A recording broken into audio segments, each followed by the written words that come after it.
right in. And I wanted to say a huge welcome to everyone for being here for another PAFA Pours. Tonight's program is The View from Here. For anyone who's new, I'm Abby King, the Assistant Director of Adult Programs here at PAFA. And I'm so excited to welcome all of you today, especially if we have any of our PAFA members in the audience. I know we have some alums in the audience. It's great to see you all. I'm sure we have some Taller supporters, community members. And I know of at least one person here who's zooming in from Puerto Rico, one of our guest speakers. So thank you all from wherever you're calling in for being here with us tonight. And I'd like to take this moment before my introductions to acknowledge that the land on which we gather, where PAFA is located, or where we're virtually gathering, if you will, where PAFA is located, and I'm speaking to you all from, are the ancestral lands of the Lenape people, whose presence and resilience in Pennsylvania continues to this day. I wanted to mention just a couple structural things for folks. I'm going to ask that you stay muted when our speakers are presenting, but we will have time for a Q&A at the end. So feel free to drop things in the chat as we go, and we will get to as many of those questions as we can at the end. And we are going to, as you can see, we are recording the program. So you know of anyone who couldn't make it tonight, we will be uploading this video later this evening to PAFA's YouTube channel, and I'll drop a link to that as soon as I'm done talking. So just to jump in, we have two fabulous speakers and a special guest. First, we have Katerina Lydon, who is joining us in her role in development and marketing from Taller Puertorriqueño, the fantastic Philadelphia-based nonprofit Latinx arts and culture organization. And we have Christine Lafuente, a graduate from PAFA and a current instructor. I wanted to put a plug for the masterclass that she's teaching in June online for PAFA called Color, Harmony, and Tonal Painting. She's also exhibited her work extensively in the Mid-Atlantic and Northeast regions and has been represented by Gross McLeaf Gallery since 2002. And for any local folks, she has an exhibition, a solo exhibition called The View from Here, which is our title for the talk as well, at Gross McLeaf, that closes this weekend. So if you have a chance, please run and see some of these amazing paintings in person. So please join me in welcoming our speakers. Thank you all again for being here with us. I'm going to turn things over to Christine. Just making sure you're unmuted. Oh, sorry, I muted you. There we go. Hi, everyone. I love seeing everybody here today. I think actually Katerina Lydon is going to begin, but I want to ask Morgan Hobbs to wave and say hello. Morgan is here from Gross McLeaf Gallery, and Morgan will be putting in the chat information about my exhibition at Gross McLeaf. So you can always look at the show virtually if you can't make it down to Philadelphia. So I'm going to turn it over to Katerina. Hello everyone. Thank you so much for joining us. It's really great to meet again with you, Christine and Louise, to get together with old PAFA friends. And it's really great to get together like this and to talk about your wonderful project. I'm going to share my screen so we can just get right to it. And a note at 6:45. Even if we're not quite finished, we'll just wrap it up. So we have some time to talk to Louise and have some questions from the audience, from friends. Okay, so here we go. Oops. Back to the end of it. Hold on a second.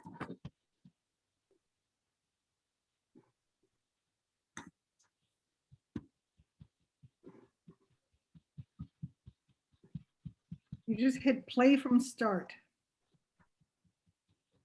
Okay. In the PowerPoint. All right. But that's actually a nice note to come on because that's a painting of a sewing machine. And my mom is a seamstress, among many things. So that painting is about my mom. Okay. Here we go. So here we go. Got it. All right, so tell us a little bit about this project? Just, I think we're looking at, on our first slide, I think we're looking at your dad, and I can get all started with your dad. So I want to introduce everybody to my dad. This is Juan Lafuente. He was born in 1941 in Cienfuegos, Cuba.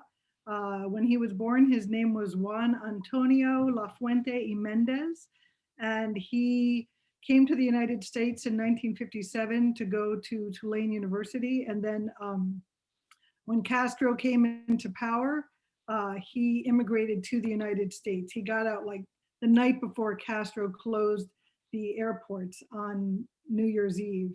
And eventually he changed his name to Juan Mendez Lafuente. We were having a conversation earlier about how our names change. And so my dad was killed at the World Trade Center on 9/11.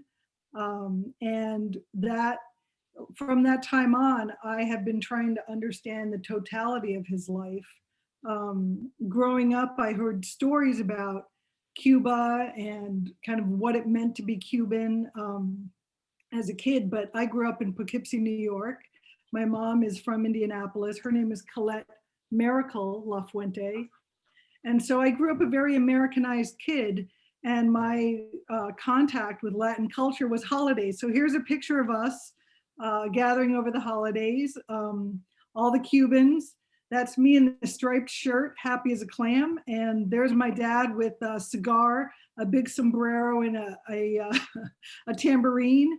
And there is my mom kind of managing the kids with a dress that she made. That's Colette, my mom.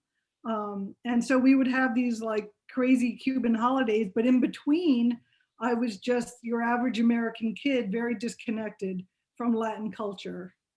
So the idea I had after going to Cuba, I went to Cuba in 2008, and that's where I realized that the Cuba that I went to was probably nothing like the Cuba that I experienced.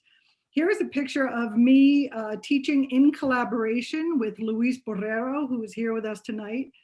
Luis Borrero, I met at the Academy in 1994. There he is. Hi, Luis. I was his monitor in etching class at the Academy in 1994. He is a born Puerto Rican who grew up very also Americanized upbringing here. And then he went back to Puerto Rico about 15 years ago and started an atelier teaching classical fine art training to young kids.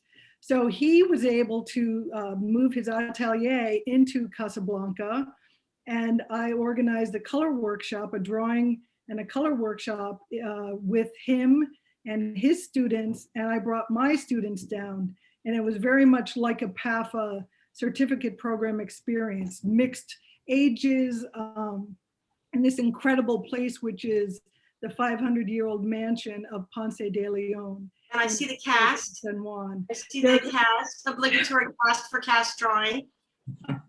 That's right. Luis might want to say something about cast drawing. That's one of the... There's a tradition there. It cannot be ignored. That's the PAFA seal. Exactly. So I came back a year later. I knew I had to go back and paint, and I wanted to continue teaching with Luis. So I started teaching a color class to his kids, and this is one of the first palettes that I was able to teach. This is an atmospheric palette taught by Arthur DaCosta, who was an Academy instructor. And then Luis is describing the connection between this palette and Velázquez to his students. So this was like March, maybe like, 3rd, 4th, somewhere in the beginning of March 2020. Notice he's not wearing a mask. And then I just want to show here. This picture. This is a picture from a rooftop Airbnb that one of the painters that I brought down, Maya, she had this wonderful Airbnb overlooking Old San Juan. So this is from a year ago, or 2 years ago. 2 years ago in 2019, when I saw this, that's when I knew I had to go to Puerto Rico to paint. And I came up with a project really about pictorial space and the fluidity of the architecture in Caribbean Spanish colonial architecture, where you're always kind of inside and outside at the same time. You know, there's always this kind of framing of the landscape, you know, and so I came down. This is when I woke up in Puerto Rico on March 4th of 2020 to start my project. And this is the view looking south toward the mountains of Puerto Rico. And that is, there's a little gecko there. That gecko became one of my best friends, and I named him Stubbs because in late April, he lost his tail.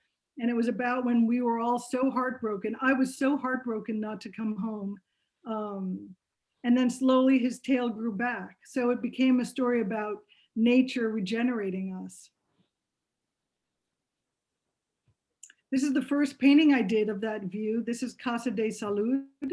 And that is a monastery with nuns. And during the lockdown, I would see them in their formal habit with binoculars, standing over the balconies, looking out toward the sea.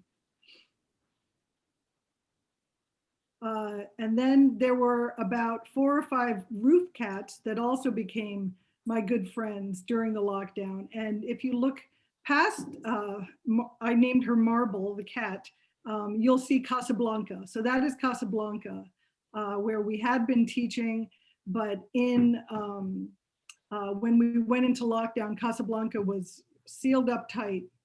All of the tourist attractions closed down for that entire time. Wow. This is the view toward Casablanca, 16 by 20 inches at the end of the day. And the skies in Puerto Rico were like nothing else I'd experienced. And so what started to happen in my time there, I came down there with an idea to be, you know, in all kinds of different architectural and social settings, plazas, courtyards, but I ended up spending about 6 months on a terrace, looking out at the mountains, looking out at the rooftops, looking up at the skies. Here's a storm.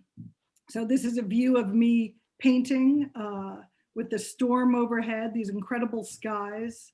And then and there's the painting. It's 12 by 12 inches with that heavy sky and that light over the mountains. The view looking east toward into the city. This is, I have to say it correctly, this is the Center for Advanced Studies of Puerto Rico and the Caribbean, and which is a school that was started by Ricardo Alegría. And it is in this amazing old monastery that was called the Seminario de San Ildefonso.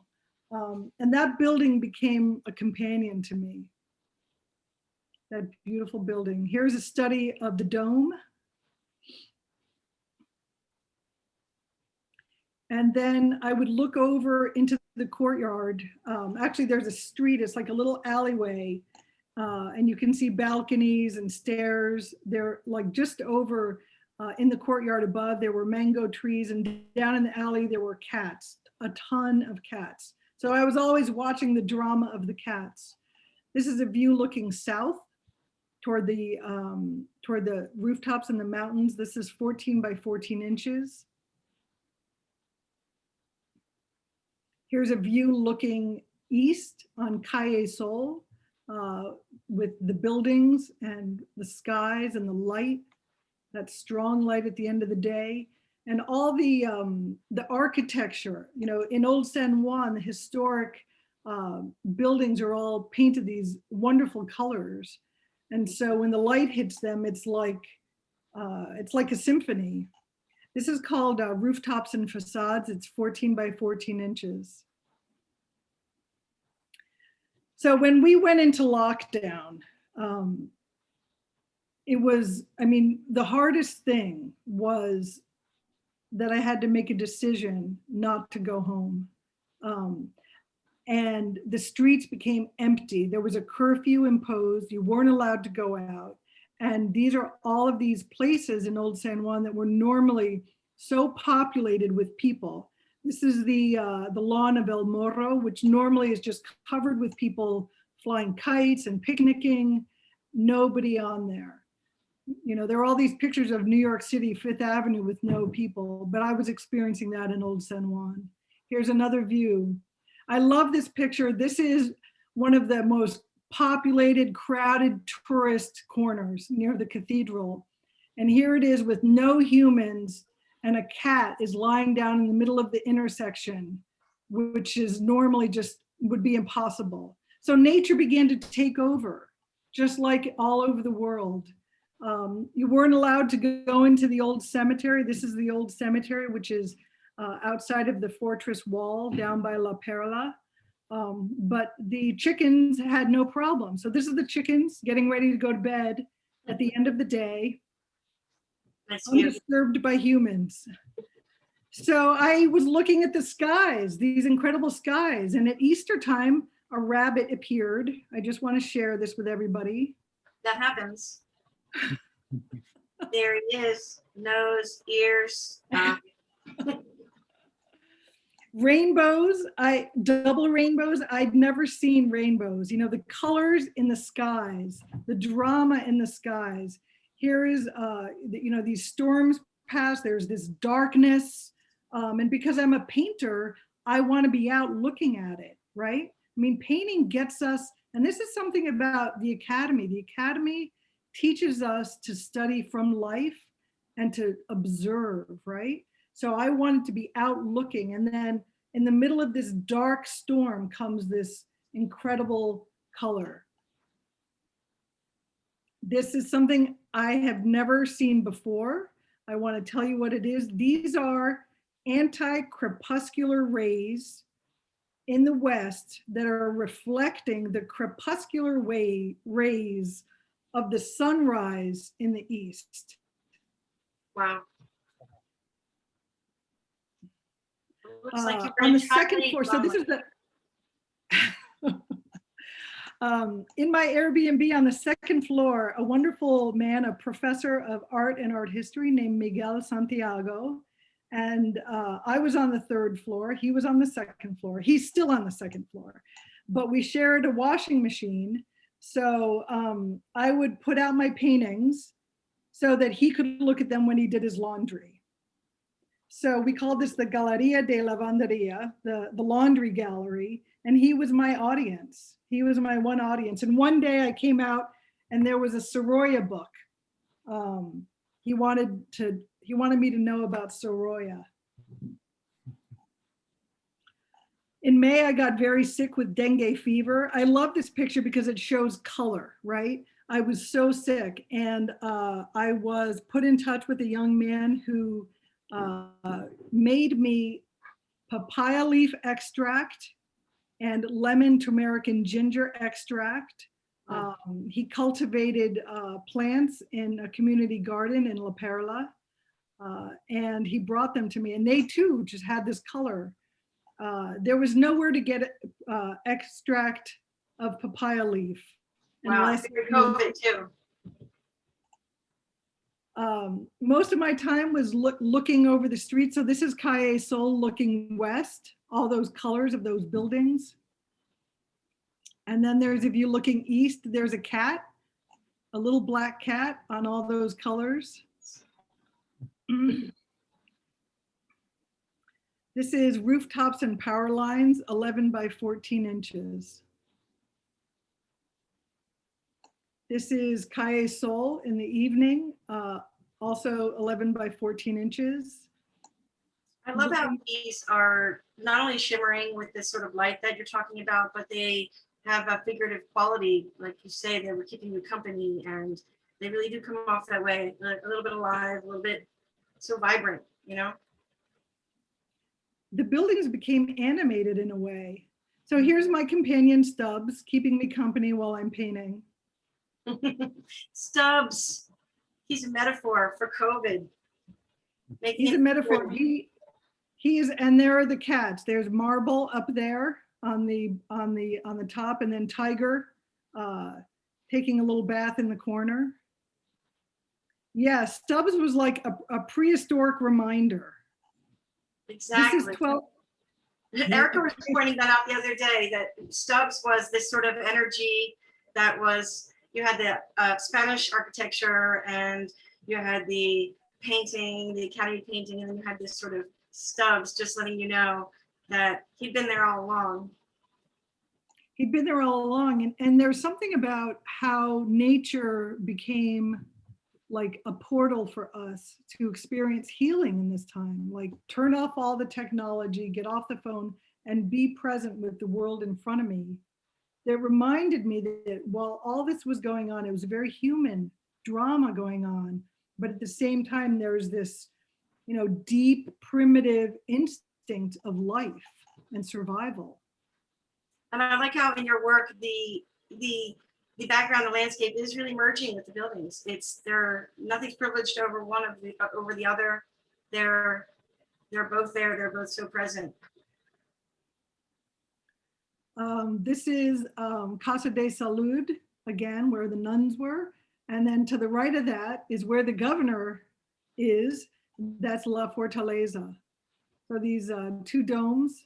I had to include this for my painting students. This is what I call my optical mud wheel. And this is really a study in color.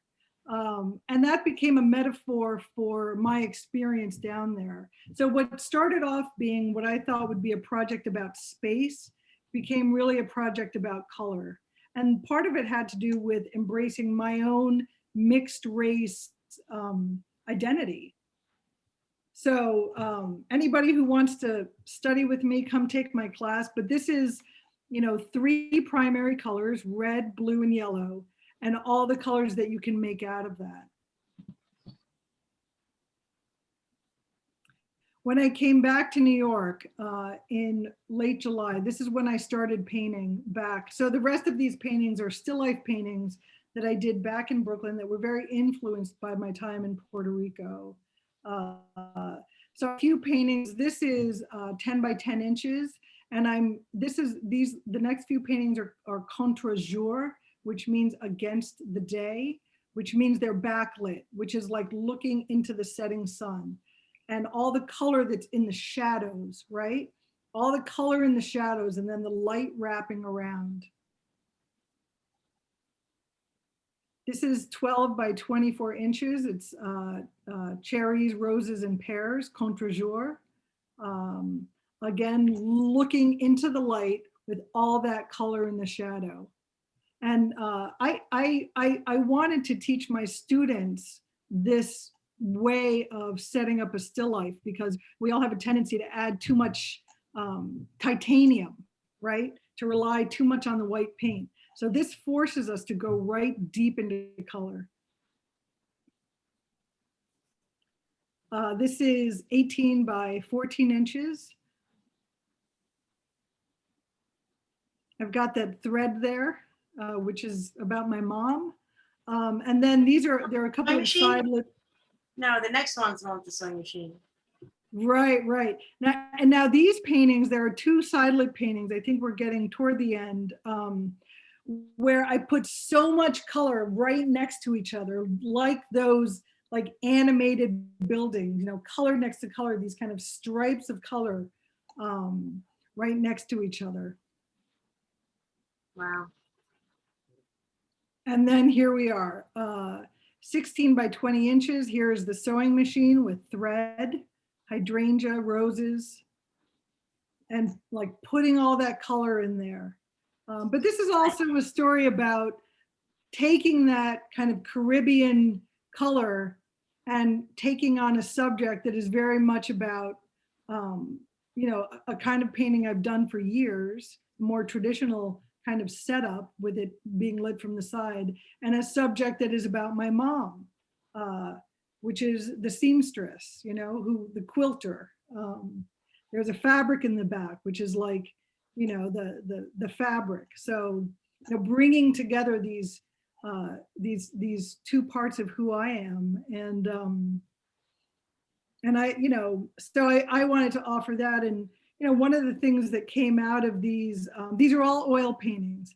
One of the things that came out of this, when I went to Cuba in 2008, I found out that my great grandmother was Jamaican, right? And she had mulatto blood, right? So I have that drop of African in me.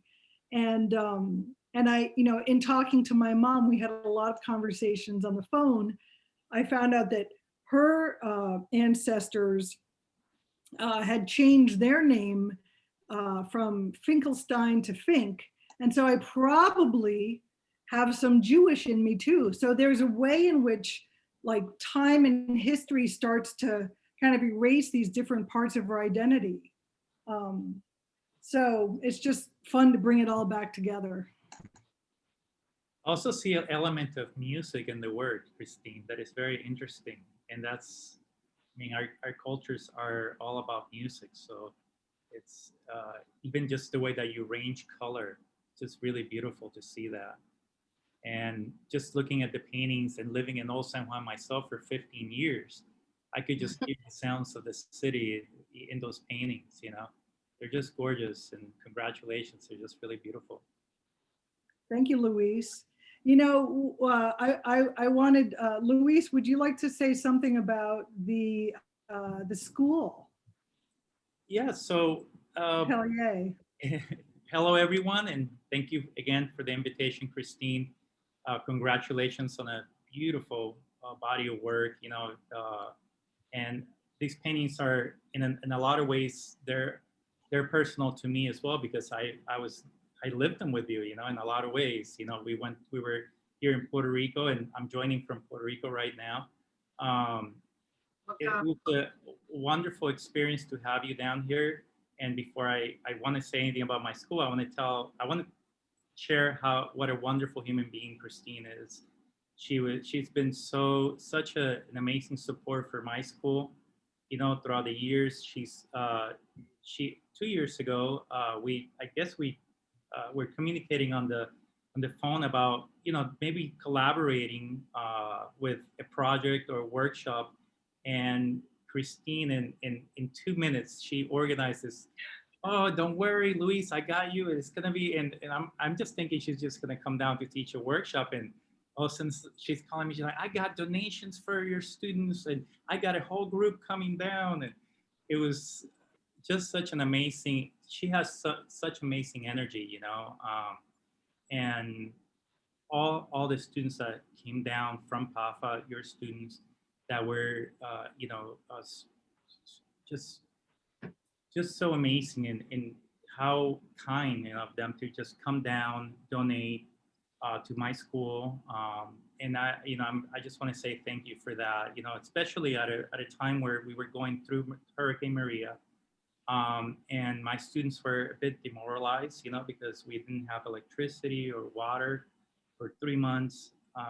And it was a hard time, and we were all changed through our experiences, you know, and you came down and with your energy, and it was just wonderful. So again, thank you for that gesture. And and I don't know if anyone that came down is joining in the audience, but just we're always very thankful for that experience. So, and yeah, just to talk about my school just very briefly, you know, I went to PAFA. I'm a graduate of PAFA from the 1990s. I graduated in 1999. And I was in Philadelphia for 8 years, and I moved from California grew up in California part of my life, was born in Puerto Rico. So I had a very similar experience to Christine, but the opposite. You know, I was born in Puerto Rico, but was raised in the States.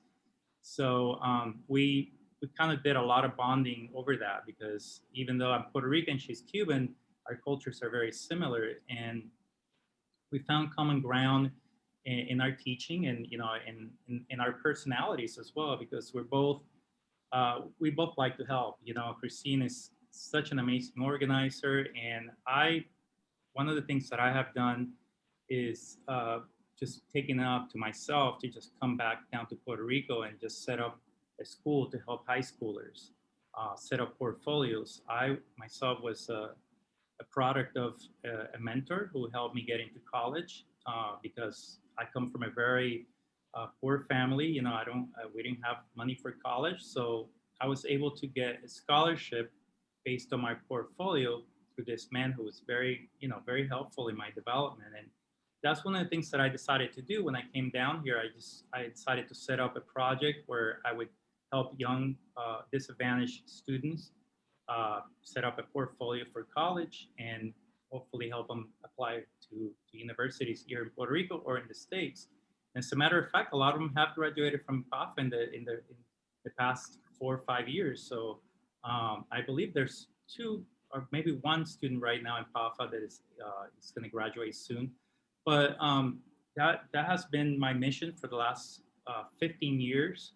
And Christine, thank you. You were instrumental in helping and setting up an example for those students. So, it's great that, these type of projects and these collaborations, could happen, and they're sort of organic, right? They just happen through, an organic way. So, I saw your pictures from Casablanca and I said, I got to go there. It's time. And the other person I also want to acknowledge is Cindy Berg, who came and took my master class at PAFA, and she said, you have to come to Old San Juan. You have to come to Old San Juan. So she kept encouraging me. I thought, how am I going to do it? How am I going to do it? And then I saw what you were doing. And I thought, now's the time. And I'm so glad I did.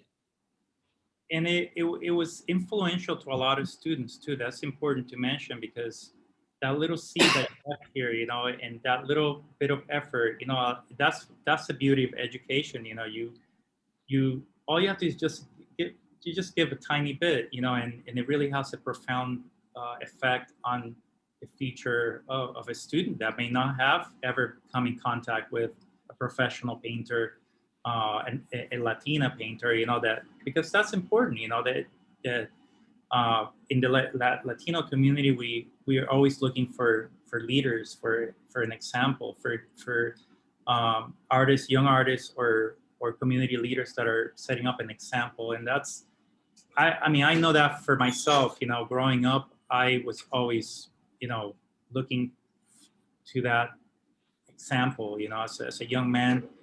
And in PAFA, I found that I was there with some amazing teachers. I will say it. I was privileged to have been given a scholarship to go to PAFA, and it changed my life. And in a lot of ways, I know that was your experience too. It's a great community. Yes. So Behind me, in the middle there's a painting I did about 20 years ago of a sewing machine. But on either side are Seymour Reminic paintings. And Seymour Reminic was my teacher at the academy. He was kind of my guy. And Seymour taught me, Katerina knows Seymour. Yes. Seymour taught us the joy of seeing, to embrace the Right. visual experience. Mhm. yeah, I remember him. I took 2 watercolor classes with him, just amazing teacher. I mean, PAFA is just an amazing community. I sometimes, that's one of the things that I talk about to my students, that we take for granted the opportunities that perhaps we had when we were at PAFA. That whole generation, a whole generation of teachers now is not with us, but I remember Lou Sloan. Lou Sloan was, Lou Sloan was amazing, he always used to call me you're such a fair weather painter. Take us out to the winter landscape, I would be like shaking, because I'm not used to the winter. I'm a tropical person. And he always tell Luis, you're such a fair weather painter, but those are wonderful experiences that stay with you forever. So that's something that I want to give back to my own students, and having you down here was just an amazing experience. And I'm just so proud of you, Christine, for the beautiful work that you're making, and your contributions to all these students that you have in your classes. So congratulations. Thank you so much.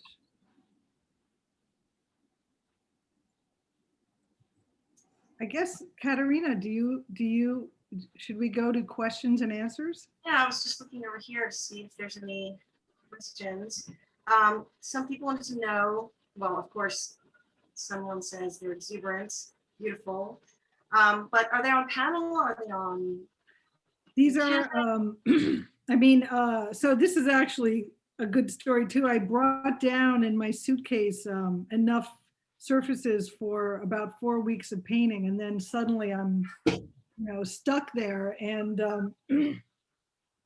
so I had to coordinate with my friends here in Brooklyn to put together more materials. So some of them are oil on mounted linen that are on panels. And some of them are on linen. Anything that's like 11 by 14 or bigger is probably oil on linen. Did you get pigments down there, or you brought all your materials with you, or? No, I was running out. So, I had to rely on the kindness of my painter friends up here, a couple painter friends up here, to put together boxes and ship them through the US postal system at an exorbitant rate. Wow. Thank God I opened up a PO box. So I would get in an Uber and go to the PO box and get these boxes of supplies and bring them up all those stairs. One of the things I was wondering, with your title, when you think about, before and after this project, like where is there and here now? Is there a difference now? There, here? Is it kind of lapsed? Yeah, the idea I had about the view from here is that all of us are this is something I came up with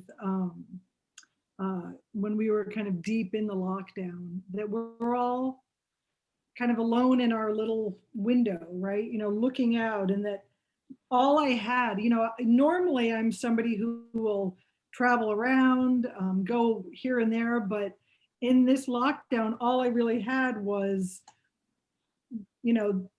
what I can see out my window. And when I was in Puerto Rico, all I had, it was this incredible terrace, but that was all I had. All I had was this small square foot of space that I got to know so intimately, every square inch of that space. So it became a very intimate experience that all of us have had about being in one place. I think we can all relate to the quarantine aspect of that window and wherever we were. But I love your story because of the connection to your father and the sort of genesis of it, how you wanted to know what, his childhood was like in Cuba, and what it, going to Cuba now didn't necessarily feel like back then, and how could you connect? And it reminds me, my dad used to say to me, be careful what you wish for, because it's like, would you like to spend 7 months, in the existential reality of, so you really do know what it was like now. I know. The thing that I didn't have a full appreciation for about my father's life, and I think a lot of us who are second generation or first generation immigrants can relate to this, of what it means to lose your homeland and what it means when you can't go home.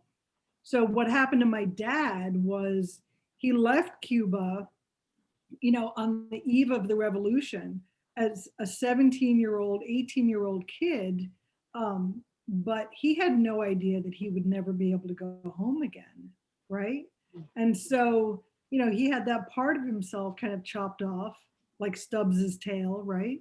And when I went to Cuba, I thought, well, this is not what my dad grew up in, in the 40s and 50s, because my dad grew up in an educated, affluent, class with, the presence of American culture. And so when I was in Old San Juan, I thought, well, this probably more approximates what my dad experienced. So that was why I chose to go to Old San Juan.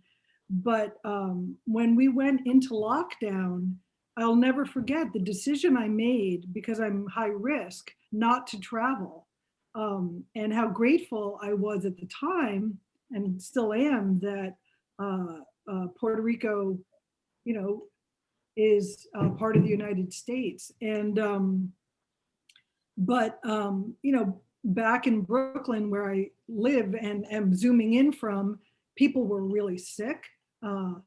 I didn't know if everybody was going to die. I didn't know if I would ever be able to come home. It was a trauma for all of us. And I was going through this trauma in a foreign place. And yet, as foreign as it was, and as homesick as I was, and as terrified as I was because of what was happening in Brooklyn, I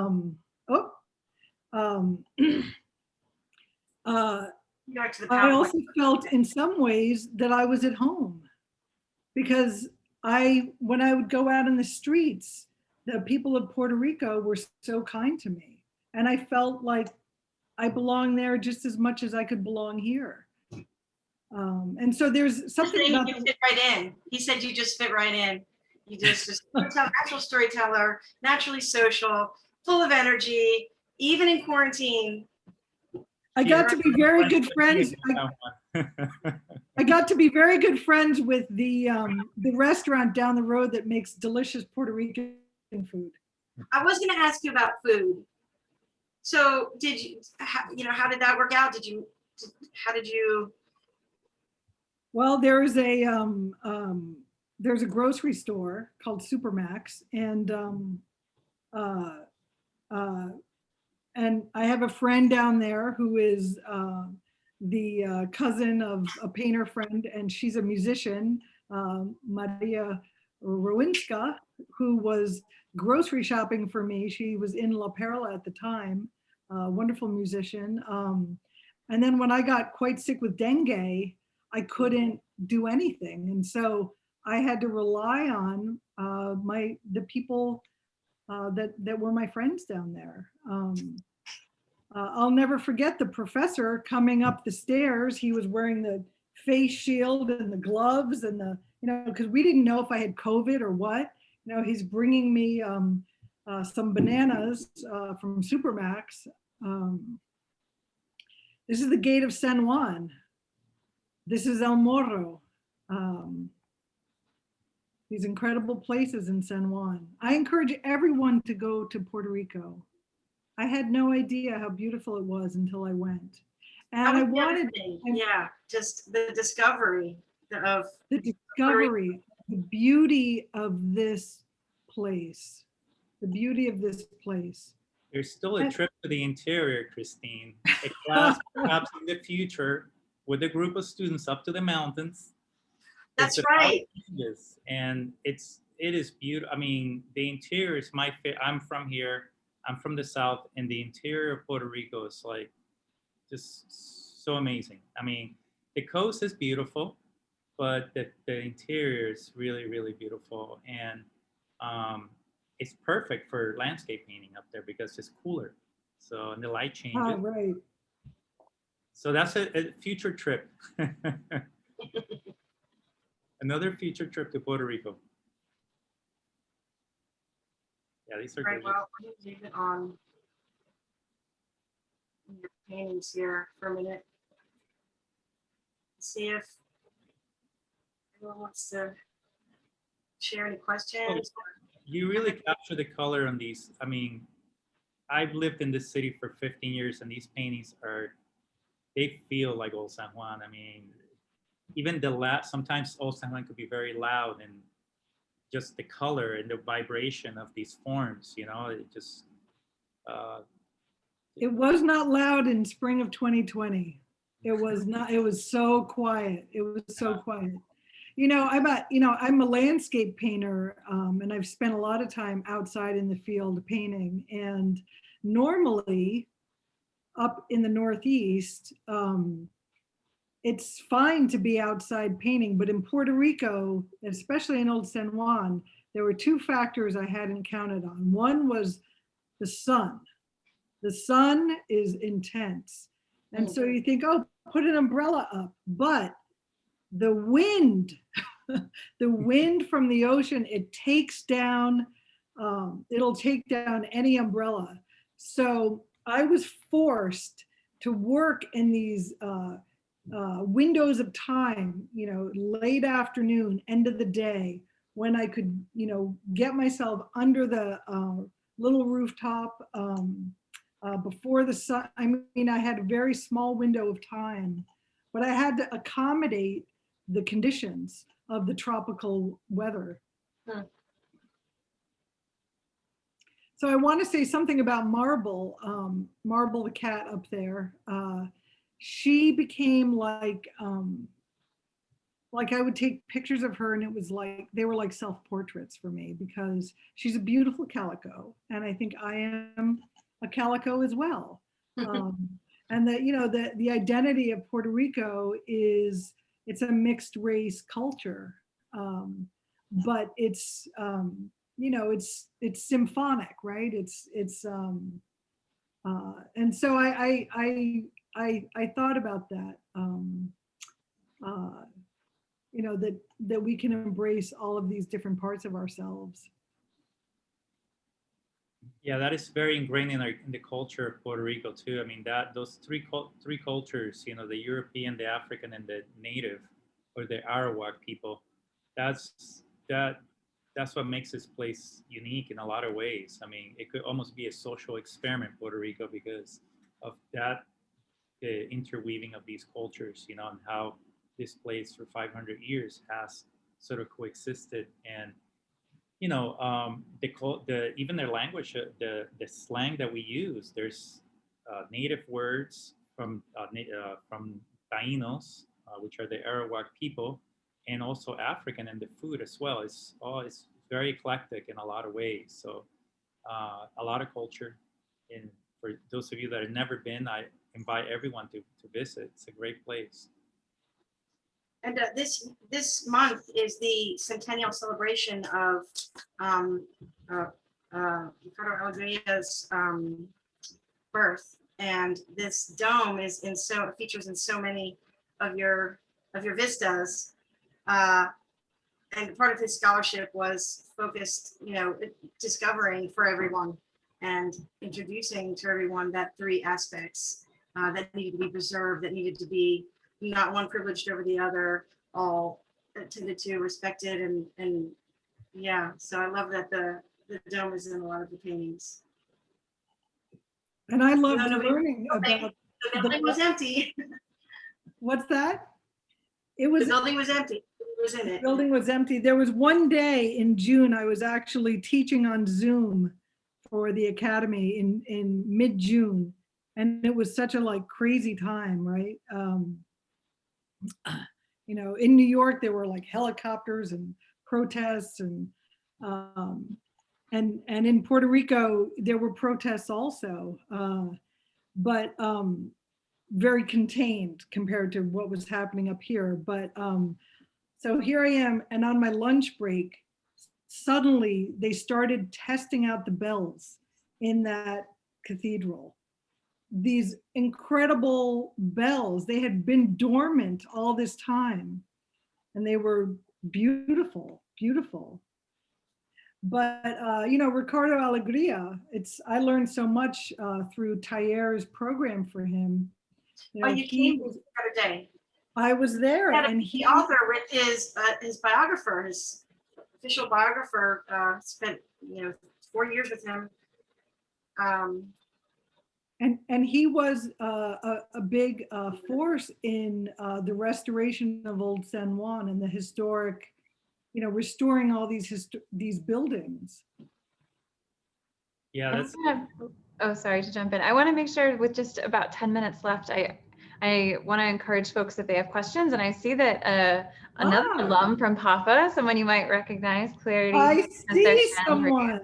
Clarity, I'm going to see my friend Clarity Haynes.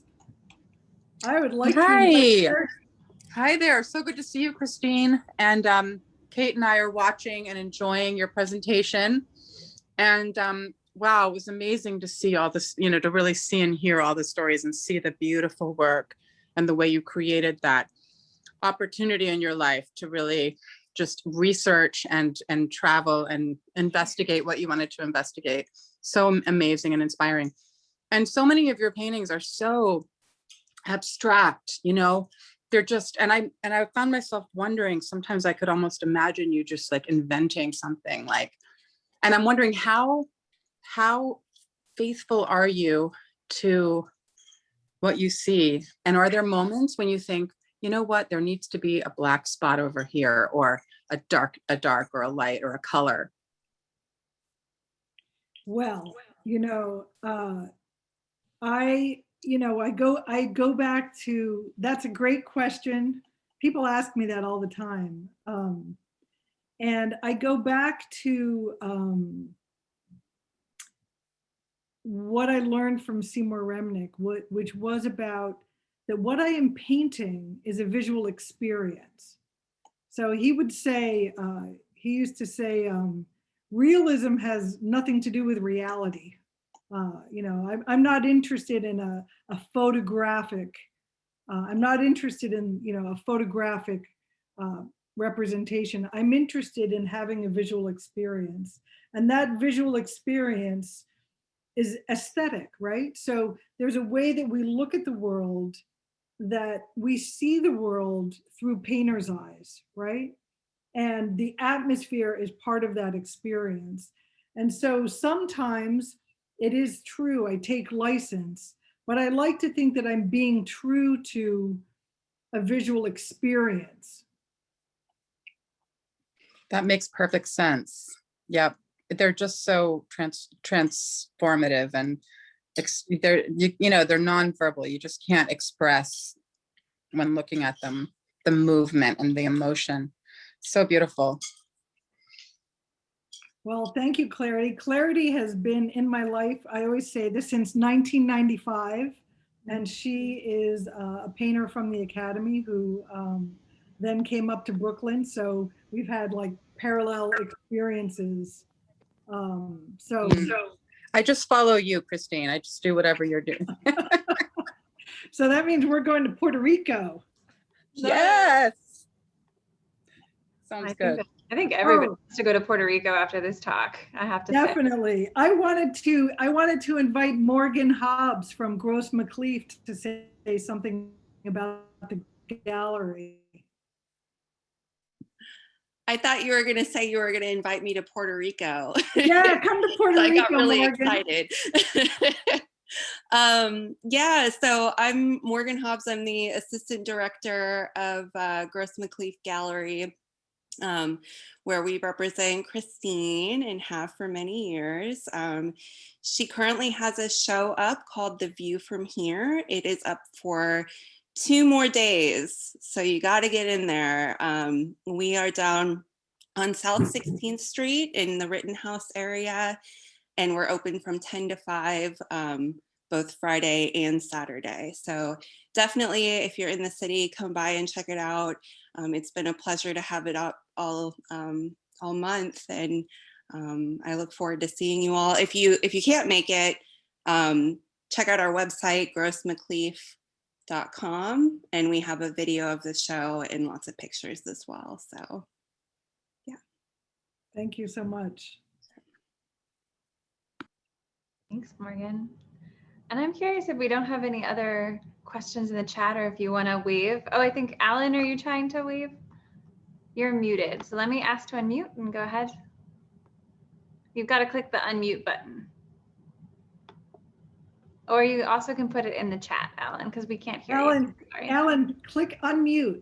Click unmute. Thank you so much. There you are, great. I'm technologically impaired. You know, I have been only doing watercolor. I've taken 4 courses at PAFA. I think it's extraordinary. I think it's a gift, you know, that I'm not aware of, you know, but your sense of colors is extraordinary. I don't know how you match them up. I can't, after this course, I can't wait to sign up for the 3 or 4 day, because I need to understand, you know, how your mind works in creating these paintings. And I just think, thank you, everybody, for allowing me to share my enthusiasm. Thank you so much. I look forward to working with you. Yeah. We have a lot of fun at PAFA. I try to teach, everything I know. It's a gem and a half that nobody really knows how extraordinary it is.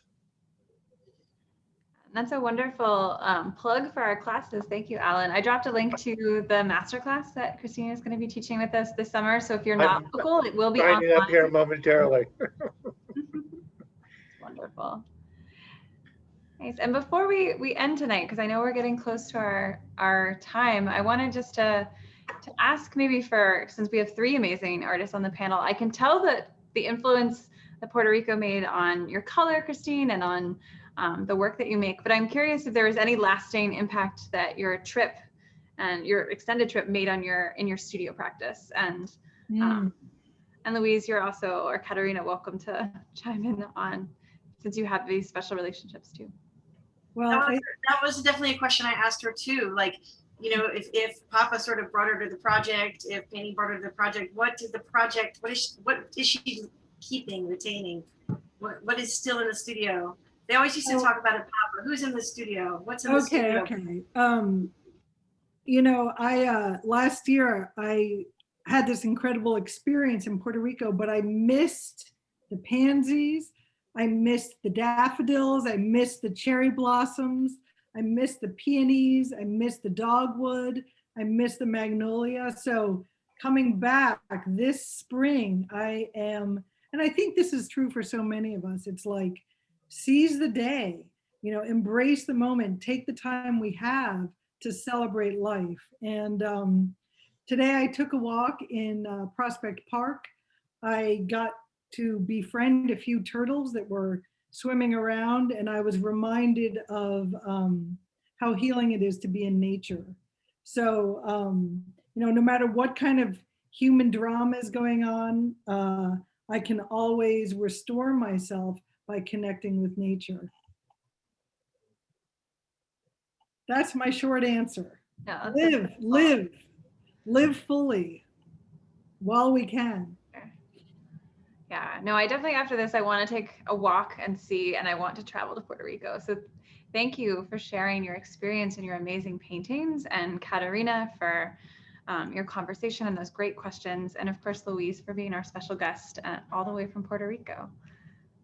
So I wanted to thank everyone for coming, and feel free on your way out if you'd like to say goodbye. We love having you. I'm going to drop a link to the chat to Papa's YouTube channel in case you want to share these lovely works in this conversation with anyone in your life. And otherwise, we hope to see you in the gallery at Gross McLeaf for Christine's class online this summer. But take care, everyone. Thanks, everybody, for such an incredible gift. Bye-bye. Thank you, everyone, for coming. Hey, Louise. Thank you so much. Thank you all. I'm trying to make it so we can see everybody as they leave. Oh, you can unpin us. Unpin I am. us. Yep, that's what I'm doing. Take care, Christine. Okay. Bye. Adios, Luis. Cuídate. Saludos. Yeah. Bye, Bye. everyone. Bye. Coming. Bye. Adios, Alice. Hi. Oh, so good to see you. Mwah. Mwah.